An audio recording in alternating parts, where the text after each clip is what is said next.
Hi, everyone. Welcome to Leading for Wellness, a podcast that's focused on talking to the best executives in the wellness space. And I'm super excited today to have my dear friend Gary Seelhorst as our guest. Gary is amazing in so many ways. He started his career as a big pharma executive, have really strong relationships with the FDA, and in his experience in that area has been amazing. And then he transitioned into wellness. Since 2018, he's been in the wellness space. He's currently the founder of Elite Performance Institute, and he's also involved with many other ventures, and really excited to get into that. So welcome, Gary. Thank you, Liesl. This is a great experience. I'm sure it's going to be fun. You and I have got a good history in this space, so I'm really happy to talk about a lot of things that are exciting to both of us, and then some of the things that could be happening in the near future that are equally as exciting. So thanks. Yeah, absolutely. I'd love you to tell our listeners a little bit about yourself and what you're involved in right now, and then let's get into what you're excited about in the wellness industry right now. Yeah. So I like you said, I have kind of an interesting background where I started in big pharma. I was a clinical scientist. I designed a lot of trials. I interacted a lot with FDA. Worked for two of the biggest pharma companies out there, Eli Lilly and Pfizer. Both great companies, and both really influential in what they're doing. And I think when you get to a certain point when you work at big pharma, I think because of the growth mindset that's there with them wanting you to develop the next greatest drug, sometimes you get a little bit philosophical about what your legacy is, and if that's something that you really want to continue. I ended up getting my MBA and then kind of moving over to the corporate development and like the M&A and licensing side. So you started to see how big pharma was really valuing a lot of these assets, and it wasn't always necessarily going after what the sort of the most efficacious or most needed drug was always, but you started to work on Me Too's and some of these other interesting drugs, but not necessarily groundbreaking for the healthcare industry. There's a lot of great people in big pharma, and I'm friends with all of them. I love to really kind of talk to them about what they think is exciting about sort of the new foray into functional health and psychedelics and things of that nature. And so they're all very interested. Everyone is really interested to hear what's going to be happening. But I think when I started to move out of big pharma, I started to work for some startups and medical devices and biotech, and then I kind of backed into the world of functional health really through a friend of mine, Jim Cacavo, who is a hedge fund guy, and he ended up. Yeah, I know you know Jim well, and he ended up pulling me into a really interesting cannabis operation that got sold. Then I moved into a multi-state operation, which was really interesting. I started to really understand the power of plant medicine, and then it was really more an experience that I'd had just before that in the compounding pharmacy space that I started to learn a little bit more about what naturopaths did, because they were ordering a lot of products through the compounding pharmacy with vitamin infusions, peptides, hormones, all those kind of things, and that's really what I think turned me into such a fan of functional health in general, and eventually plant medicine if indicated. So that's how I kind of ended up here, and the things that really excite me right now, to your question, is where we're kind of going from here. So, as you know, that functional health and sort of plant medicine, psychedelics has a really interesting history as far as the legality of it.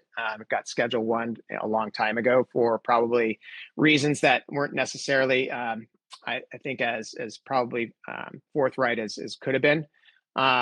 And now we're kind of in this place where we've seen the value of this, the plant medicine in a lot of these, badly needed indications like treatment-resistant depression, PTSD, traumatic brain injury. I mean, there's some really exciting stuff that's going on in the psychedelics space. And I've been watching it obviously from a kind of a former pharma executive. And I think what's also really interesting is knowing FDA so well and really trying to get my head around how FDA is viewing a lot of this, because when the whole Lykos and the MAPS Lykos MDMA submission kind of went through, and I had been tracking that for a while, and had seen how, the FDA had, put together whatever directives that they wanted, and MAPS, Lycos. I mean, I could kind of tell that FDA was going to have an issue with it because they didn't really follow their directives. And I just know how FDA works because I'd been working with them for so many years. So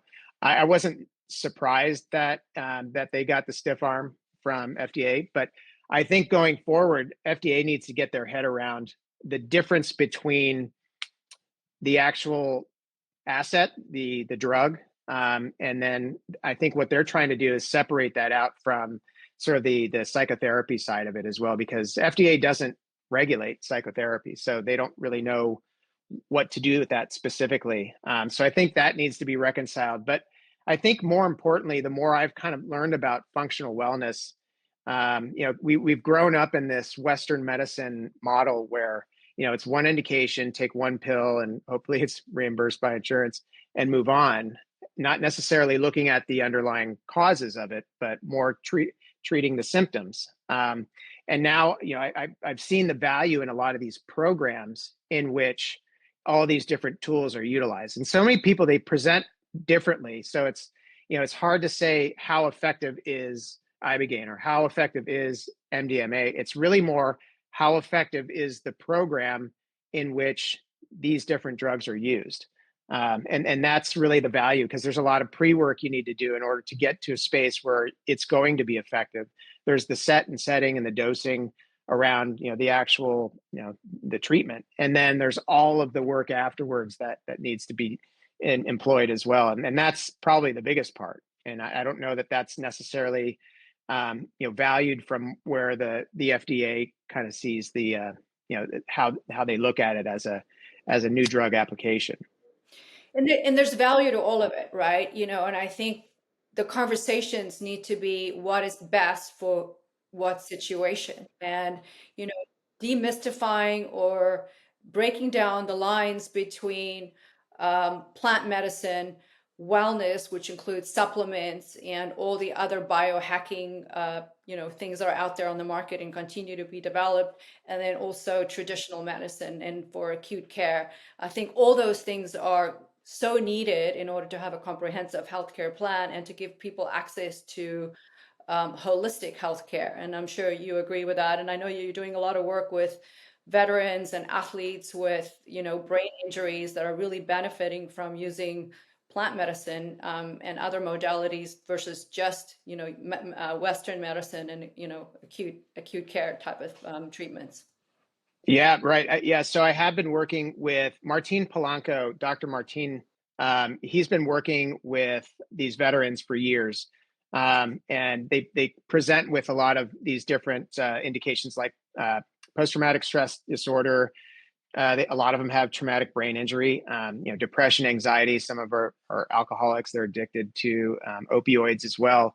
And that's why you've got a lot of these different indications that you're looking at. So you want to look at it sort of from a holistic standpoint and really understand kind of where they're coming from, what kind of coping mechanisms they've had to date when a lot of these traumas were incurred, because quite frankly, a lot of these veterans have had childhood trauma as well that they're working through. And that's why they go into the vocation that they have, because they want to protect and they want to protect themselves as well. And it's interesting that there's a lot of parallels between the veterans and the NFL athletes too. They both respect each other a ton, but they both have had very similar childhood traumas too.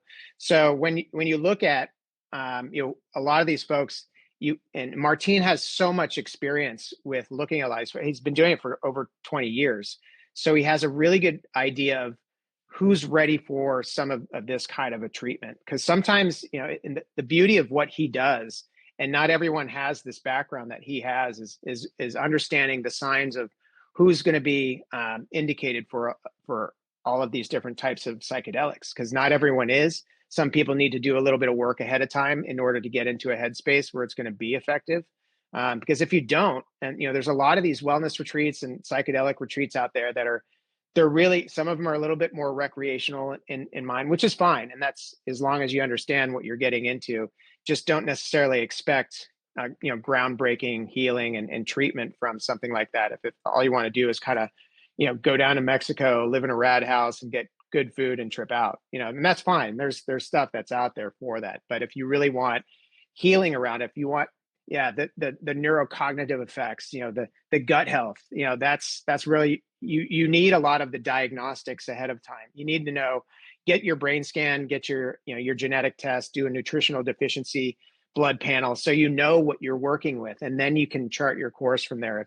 If it's peptides, if it's hormones, some of the nutritional supplements. A lot of people that we see, they say, hey, I'm already taking supplements. And then you look at what their diagnostics are saying, and they've got so much inflammation in their gut, that the supplements are just going right through their body.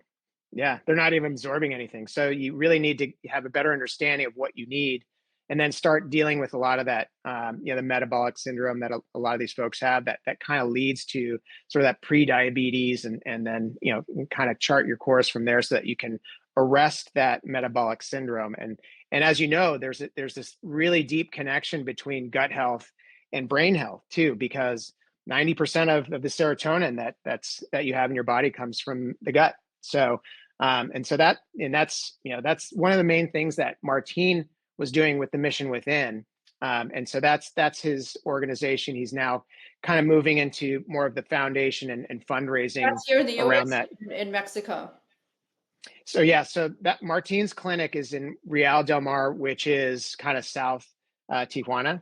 And then the thing that I'm now working on with him as my business partner is expanding what he's doing there, and really starting to treat more of like the burnt out executives and sort of the folks that aren't necessarily dealing with a lot of the same kinds of trauma that veterans and some of these ex-athletes are experiencing. So, but he wanted to expand that out so that on site we can do these week-long retreats, and then do sort of resets of 3 and 5 days, where you're coming down, you're actually doing all of the diagnostics on site. So then you have all of the information available to you, and then we'll have the prescriptive authority there with health professionals in order to get you the peptides, hormones, and all the supplements while you're there on site, and then start your course with the different modalities that we'll have there as well. Because there's the yoga, there's meditation, but then we'll have a lot of the high tech new stuff that's out there as well, with hyperbaric chamber, red light therapy, but then the neurofeedback and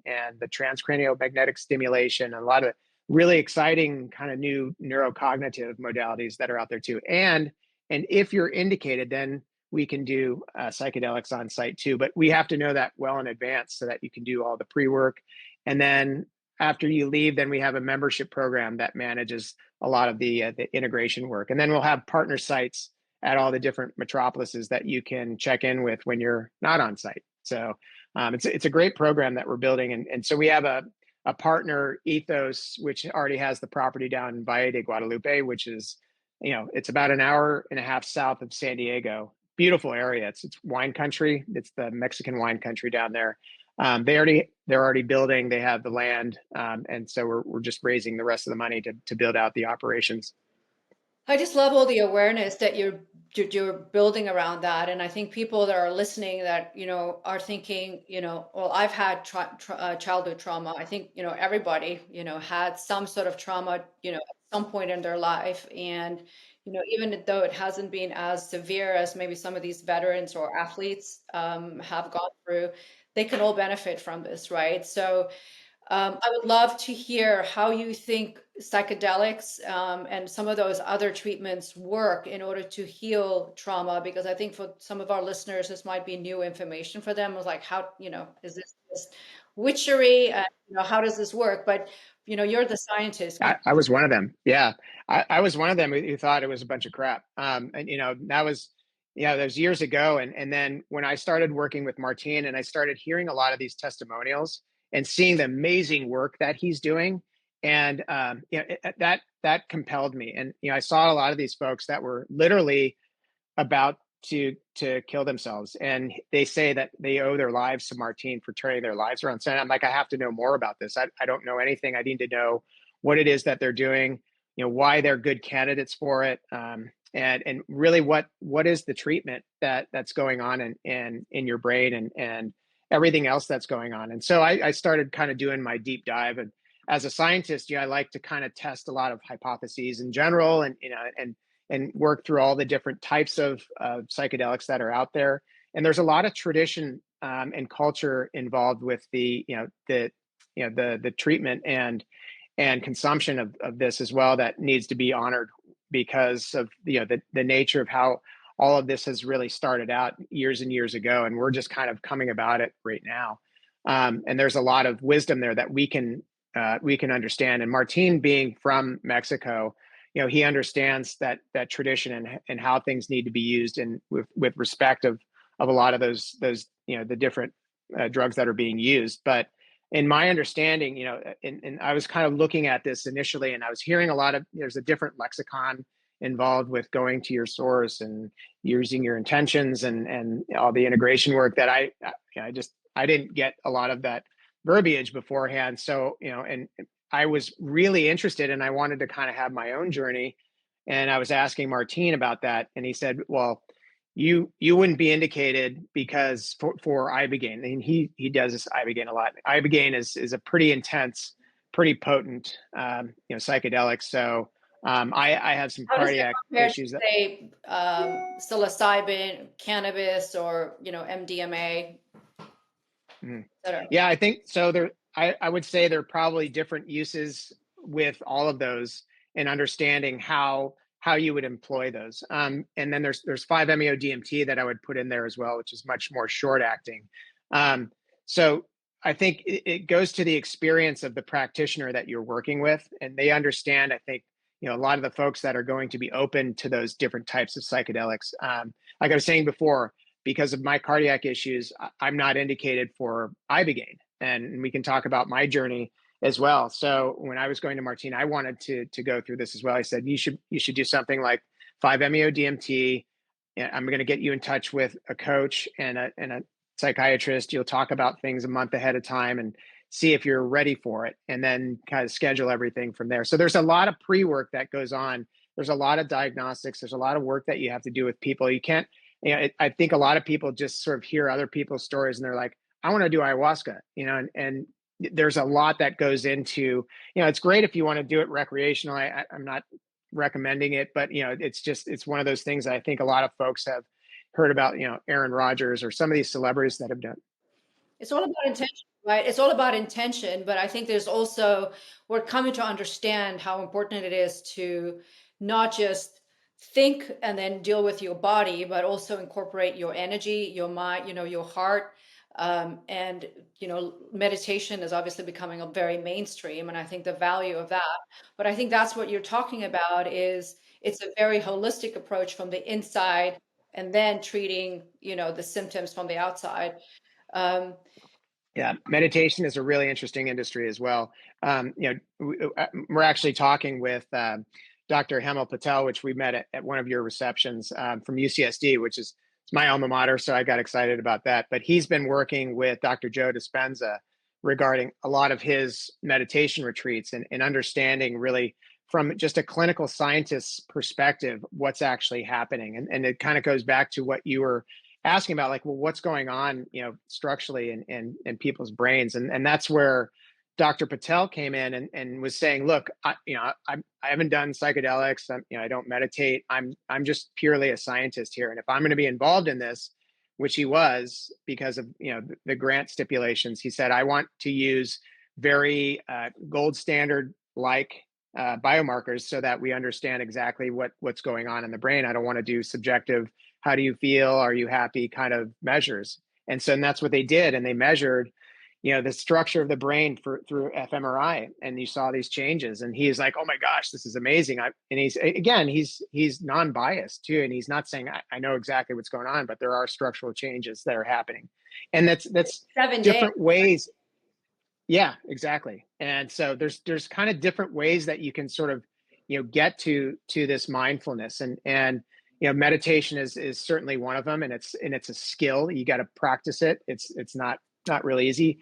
And the same thing with psychedelics. It's definitely, you have to be with the right folks that understand the utility of it in order to get the best out of what you're actually going through, because there's this dissociative neuroplastic state that you go through, and when you're in that state, then the work afterwards, when everything is really starting to get reconnected from a neural standpoint, that's when you start to really kind of employ some of these other habits and other practices that are, and it's a lifelong journey. It's not, you kind of have to get out of this sort of like, what pill do I take in order to get better? It's a rest of your life kind of journey. So Yeah, incorporating heart, mind, body, spirit, on a daily basis, I think is the ultimate recipe for health and well-being. So, just to go back to, the effects of psychedelics on the body and why it's so powerful, can you explain to our listeners what happens within your neuro framework when you do take a psychedelic and you can kind of repair some of those, connections and reframe them in order to have a healthier, better outcome? in the best way that it was explained to me, the whole neuroplasticity is kind of interesting. So the CEO of Atai Sciences, who's actually working on a couple of different assets that are going through FDA. So I actually worked with him probably over 10 years ago at one of the other sort of pharma companies that I was with. He's an interesting guy. The way he was explaining it is saying it's like a snow globe. If it's meditation or if it's psychedelics or whatever modality you're using, it's like shaking up the snow globe, and that sort of disconnects all of these neural connections, and all of the work that you're doing afterwards to really kind of help to reconnect in different ways. That's the integration work that you're doing as the snow kind of falls down and then kind of reconnects, and that's amazing in so many different ways. And the way what's when I was going through my journey, I had a 5-MeO DMT ceremony, which was amazing. And there were certain intentions that I was working on beforehand that, it's difficult work. You got to come to terms with things that you've done and really understand, where you want to go with that. And, there's a lot of that heavy lifting that you do. But what was also really interesting that really kind of impresses upon the point that there is real neuroplasticity that's going on is I used to be a beach lifeguard, and I couldn't I had yeah, well, yeah, and I unfortunately for me I was sort of seduced by the allure of being a beach lifeguard. I played water polo, so once I have this sort of idiopathic fear of heights, and it was to the extent that I couldn't stand out on the ledge of the lifeguard tower. I had to stand inside the tower. And so, and I don't know if I had fallen out of a tree or I didn't know, what really kind of brought it on or precipitated it. But, it would happen when I'd go over bridges. I'd have to be all white knuckled and be on the inside lane. And, there are so many different things. I couldn't even really watch documentaries on rock climbing and things like that. I might get the sweaty palms and stuff like that. But what was really interesting, and this wasn't even an intention that I had through my journey, was so about 2 weeks afterwards, my son plays lacrosse, and he had a game down in Coronado Island, that's down here in San Diego. And whenever I hear the word Coronado, I get nervous because I know I'm going to have to drive over that bridge.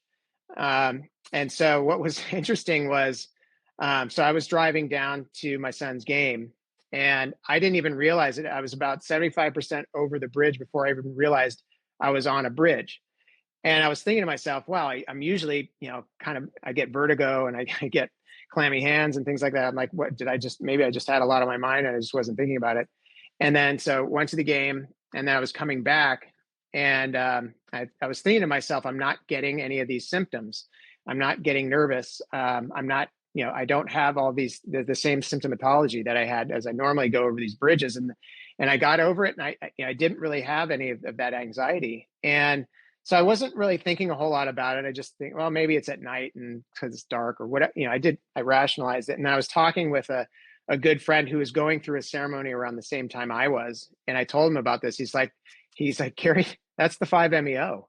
That's the neuroplastic, effect that it had on you. And it just reconnected Is that one of elsewhere. the intentions when you went into that? So it's just It something was not, it was automatic not, got it was healed. a big, yeah, it was a very, very beneficial side effect. It wasn't, but it really helps you to understand that there is something going on there from a neuroconnection standpoint. And it's one of those things we have theories about what it does, just kind of like about as deep as what I was telling you. I'm sure there's a couple layers deeper that that other folks that are smarter than I can talk about. I did take a neuroscience class at UCSD, and we had a professor Ramachandran who was doing a lot of work on phantom limbs. And so when you lose a limb, those neurons then reconnect elsewhere because they don't have the same stimulation, say from an arm that's been amputated. And so that's how they were thinking that there was different mapping that would go on in the brain once they weren't stimulated by those same neurons. And sometimes they would, map to your nose or something like that. Or your eye or your stomach, and they would stimulate your stomach or their nose or whatever it was that they were testing, and they would feel it in their amputated arm that wasn't there, in their phantom limb. So there's something going on there. I think that we haven't quantified, obviously, but it's really exciting to me that that there is this possibility to employ something that we were studying years ago in the 50s and 60s, and then obviously put the brakes on it with the Schedule 1. So so that's I think there's so much utility, but I will say you have to use these psychedelics under the care of someone who knows what they're doing. I mean, it's really dangerous if you're going to go into one of these different, because there's a lot of Not a shysters out there that are. do-it-yourself kind of environment, and I think because, like you said, once those neurotransmitters get released and they have to come back again together, and if you don't do it with intention and with help and putting it together, in a structure that's going to be beneficial for you, it could be very detrimental, right? You can almost end up in a worse spot if you don't do it, in the right way. Yeah, so absolutely. There's a lot happening politically right now that I think is really positive for the industry. I'd love you to share your views on that. Mhm.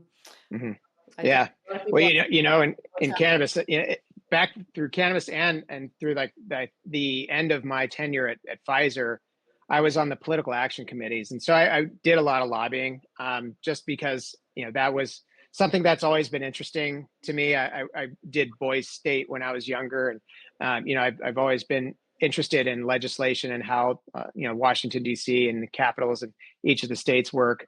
Yeah, and when you look at sort of what's going on right now with healthcare, you had COVID, which I think was went a little bit sideways. I know that everyone was trying to do things for the right reasons, but there was clearly some work that we need to do just in healthcare in general as we start to employ a lot of these new modalities that are coming out, and the fact that RFK Jr. has kind of been earmarked. He still hasn't been confirmed, obviously, by the Senate.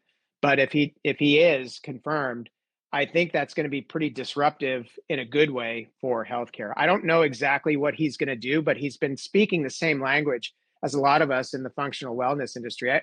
I don't necessarily want to get into any like the vaccine kind of language that he has, but I mean everything else, regarding the peptides, the hormones, supplements in general, the food. I mean, the food in this country it's really interesting when you look at, because I've kind of made a big transformation into, grass-fed beef and organic foods in general. And then when I go up to other countries, because I travel down to Mexico a lot for this venture that I have down there. And when I was first down there, I went to a restaurant and I asked for grass-fed beef, and they looked at me weird. They said, it's all grass fed. Like, what are you asking? And I was like, oh, okay. So you don't have the hormones and the antibiotics that we do at our corporate farms and everything like that. He said, yeah, no, it came from right down the street. If you want to know the farmer where the cattle came from. So, and that's specific to the US.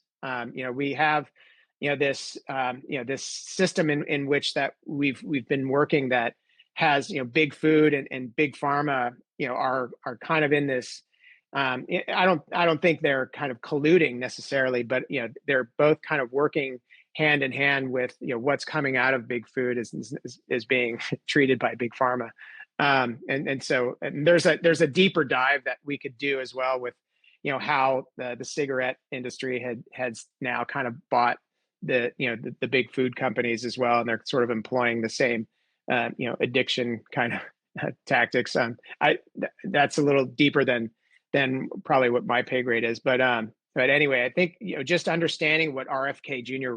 would potentially do in order to just, I think, facilitate the use of cannabis and the psychedelics, I think is really interesting. And you already saw, the VA is Oh yeah, now granting state, right? $1.5 million to study the effects of veterans with PTSD and MDMA, and that's really exciting to me, because it's just, it's a new sort of, I think, brave new world that we're in right now, when a big entity like the VA, with, these are veterans, these guys are the ones that presumably need it the most. Yeah. So The I was highest glad to suicide see rate, that. in the world, right, as the veterans in the US.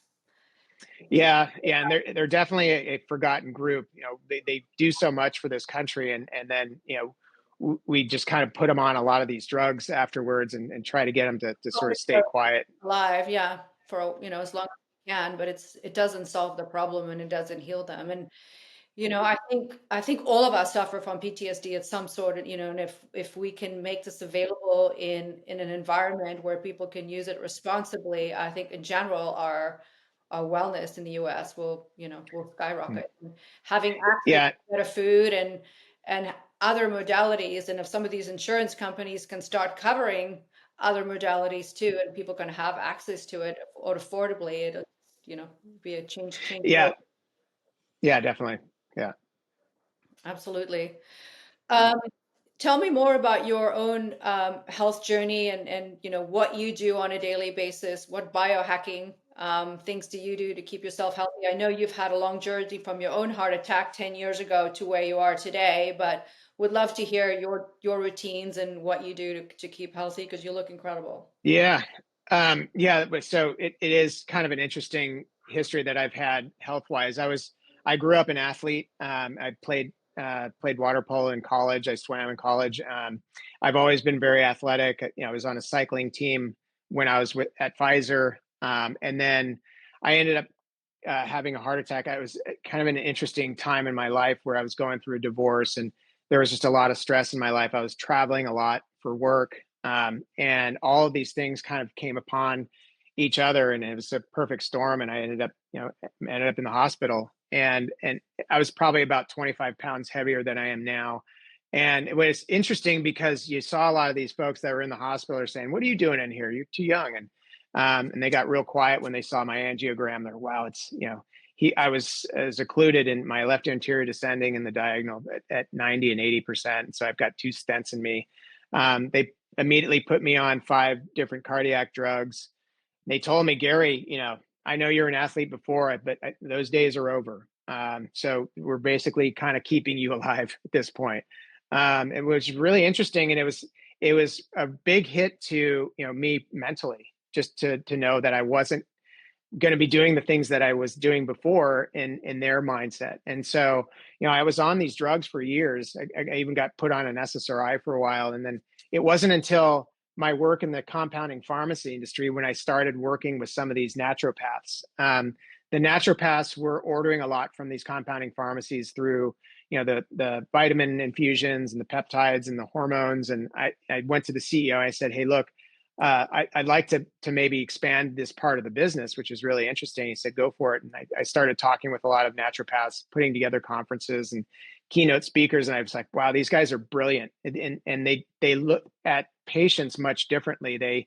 They spend an hour with the patient, understanding what their life is like, what their lifestyle is like. And a lot of them come on, like me, like 5, 6, 7, 10 medications that, someone's on. I was talking to this one naturopath who had a woman who was on 10 different medications. And as he kind of went through each of the medications, why are you on Xanax at 4 milligrams? Oh, it's because my divorce 10 years ago. And it's like, oh, wow, well, I think we can try to get you off that. And it was the same thing with me. I had been on these cardiac drugs and SSRI for 4 years. And he's like, wow, Gary, I think we need to work on getting you off of those. And so with his help and, with the work of, a few other practitioners, I got off all those drugs. But I think more importantly, I started to employ a lot of the sort of the mindfulness and wellness modalities in the biohacks, as they call them as well, where I have now like a much different routine in the morning, and I have wearable tech. I wear a Whoop now because I'm measuring. It's kind of one of those things. If you measure it, then it tends to get better. I'm sleeping much better. I do yoga and I do meditation in the morning now. I started journaling, and that's another modality I think that's really, really underrated. But now, there were years that I wasn't able to do a lot of things athletically because of where I came from. My shoulders were messed up because of surfing and swimming. I ended up doing a peptide regimen that actually got me back, and so now I'm surfing and swimming again. And when you're able to do things that you could a long time ago, that does wonders not only just for you physically but mentally. Oh my gosh, it's as I was telling you before, I was doing wind sprints the other day. Like, when was the last time someone in their 50s has done wind sprints? So I just feel like I'm just I'm much younger now, and it's part of this whole kind of longevity biohacking kind of wellness retreat that we're doing down in Mexico. And these are all the same things that I had done with the you learn a lot when you start get these QEEG scans and the genetic tests and your deficiencies and nutritionally from the blood panels, and then you just have a better idea of what you need, how to fill in the gaps. Use this supplement. It's I see some of these practitioners that are kind of getting on this peptide train just because they're high margin products and you can make a lot of money. But so one of our medical advisor down at the Elite Performance Institute, her name is Cambria Judd. She's an MD who actually works out of Hogue, and she's a functional medicine physician. She's great. Oh my gosh, she's got a great story herself. She went to med school at 40, and then kind of dove into the whole functional wellness part of it. And she's brilliant. Oh my gosh. So she was the one that really has had a really good understanding of kind of coming in like why are these? There's a chiropractor right over there it's got this sort of like paper stand on the wall that says, hey, buy NAD for $500. Or like, how does he know you need NAD? Like, did he palpate your head a certain way? That's why you need to have, and I don't mean to disparage the chiropractors either. It was just kind of interesting that it was just sort of a sign of the times where so many people are like jumping on this peptide wagon, but you have to understand exactly what your body needs before you start going down any kind of prescriptive path. And she helped me to learn that. And those are the peptides that I ended up taking. And then there's the whole kind of, Ozempic and Wegovy and that route as well. And they're very effective for people for which they're actually intended.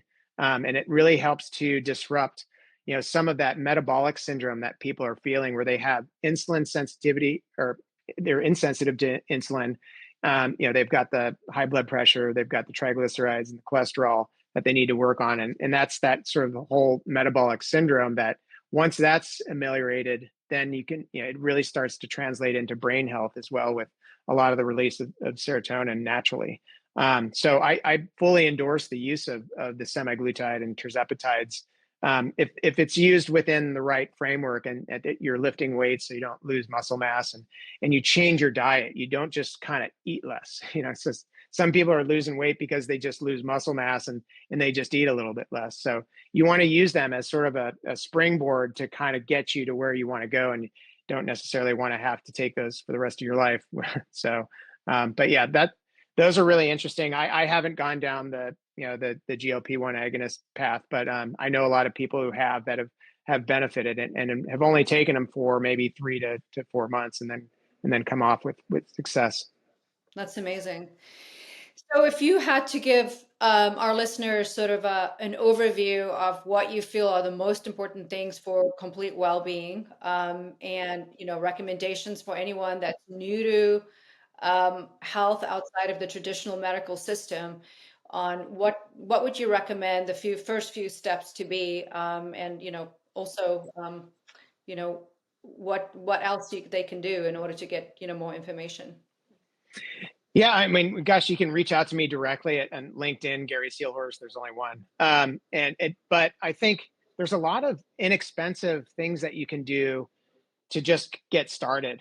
Meditation is inexpensive. It's really easy.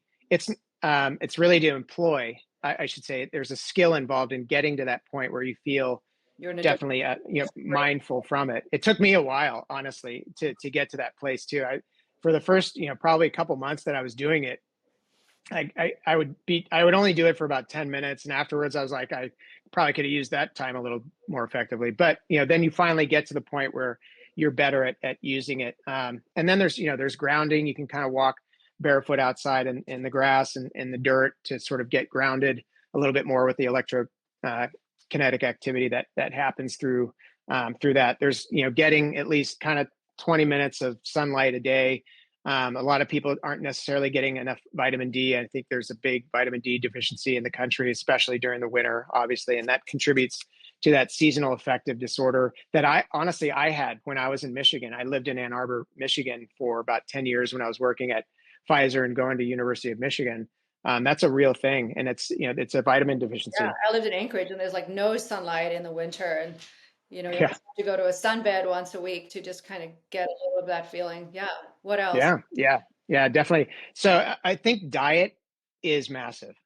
And I think a lot of people, when they hear what I've started to eat, because I now order my beef, through a different beef vendor that's grass fed only, and my chicken is anti hormone and antibiotic, and everyone says it's so expensive, and honestly, when I've actually done calculations on my grocery bill, and I don't eat as much when I eat better, because I'm satisfied and I don't crave a lot of the things. When I eat a lot of processed foods, I want to keep eating a lot of processed foods, and that's kind of part of the actual business model for Yeah, big food, And then, by the way, Big Food is the one who actually wrote that food pyramid. So, and they wrote it so that you would buy more of their food.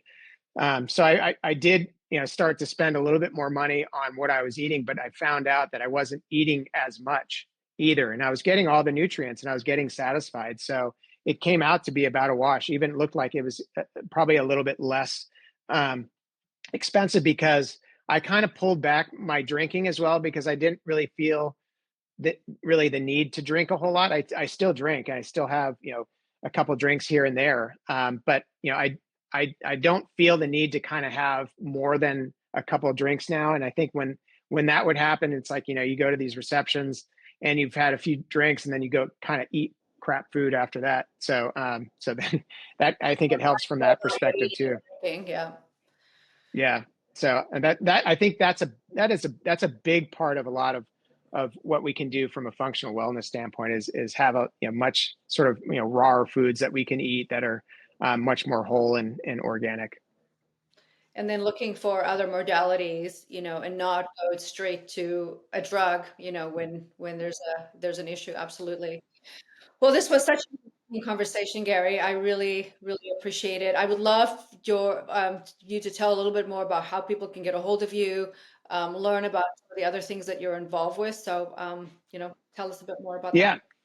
Yeah. So, I mean, you can reach out to me. LinkedIn's kind of one of the big, platforms that I use. I'm starting to get a little bit more into Instagram. I just started a podcast with Cesar Marin, and he has his own channel, and he has an apparel brand too. But there's only one Gary Seelhorst, GarySeelhorst, and you can reach out to me through LinkedIn. That's where I do most of my business. So and you can see everything that I've been involved in, and reach out directly, and I'll advise people for free. It's great feeling that when you get to this point of wellness where you just kind of want to shout it from the mountaintops. And there's so many people struggling right now, both physically and mentally. There's a lot of stuff that you can do that doesn't really cost a whole lot, that can get you in a better place. And then if you are so indicated, then psychedelics is a pretty amazing thing if it's used correctly. Absolutely. Well, thank you so much. I'd love to have you on our show again, because I feel like there's so many of these segments in our conversation that could be an episode on its own. So Right. thank you so much for being on the show, and look forward to having you on again. Thank you, Liesl. Appreciate it. It's always great to talk to you.